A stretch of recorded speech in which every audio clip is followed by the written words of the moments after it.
علیہ السلام نے ارشاد فرمایا ابن آدم کا ہر عمل اس کی نیکی کو دگنا کر دیا جاتا ہے 10 سے 700 تک. من جاء بالحسنۃ فلہ عشر امثالها قرآن پاک میں ہے.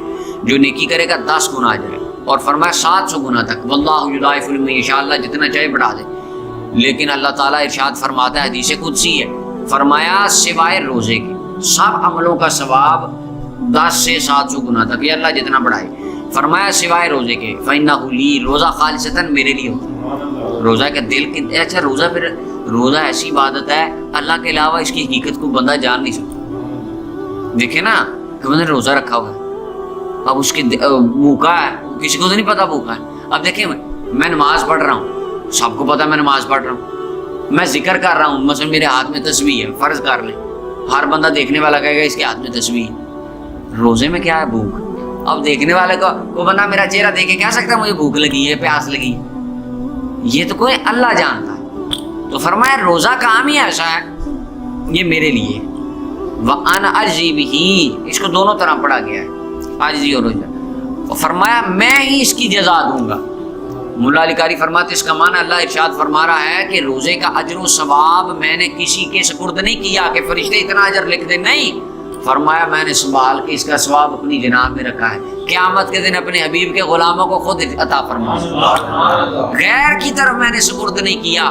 اس کا اجر و ثواب، اس کا اجر اللہ ہی جانتا ہے. اللہ اکبر. اچھا جی، فرمایا اللہ ارشاد فرماتا ہے کہ میرا بندہ شہوت کو چھوڑتا ہے، کھانا کو چھوڑتا ہے میری وجہ سے.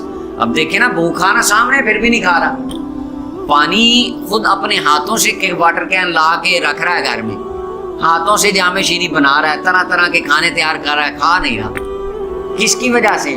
کہ میرے رب کا حکم ہے نہیں کھانا، ابھی نہیں کھانا. تو یہ اطاعت کا کیا لیول ہے. ہر چیز، اور بھوک بھی لگی ہے، بھوک بھی لگی ہے، پیاس بھی لگی ہے، کھانا ہاتھوں میں پڑا ہے، پانی خود بنا رہا ہے، کھا نہیں رہا، پی نہیں رہا. کس کی وجہ سے؟ میرا رب راضی ہو. تو فرمایا یہ سارا کچھ میری وجہ سے ہے. اور للصائم فرحتان، روزے دار کے لیے 2 خوشیاں ہیں.